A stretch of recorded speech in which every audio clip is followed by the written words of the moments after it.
Kateřina Sivaková, mám 36 rokov, pochádzam zo Stržova. No a nie, že pochádzam, som tu ako nevesta, ja pochádzam z Valcova. Až tak. A pracujete?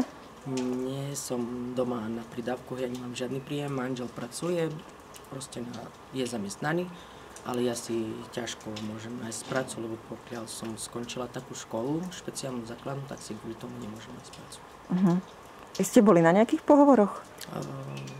Aj bola som, ale kvôli tej škole je to ťažšie. Hej. A čo vám tam povedali zamestnávateľia?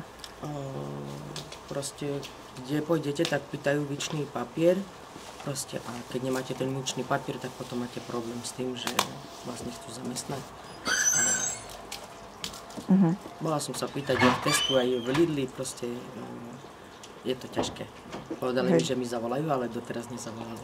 A to bolo kedy? Pred 2 mesiacmi. A čo by ste rada robili napríklad? Ja tak väčšinou rada s deťmi robím veci. Ja by som rada tak pomedzi škôlke, škôlkach, hej, že by som takéto.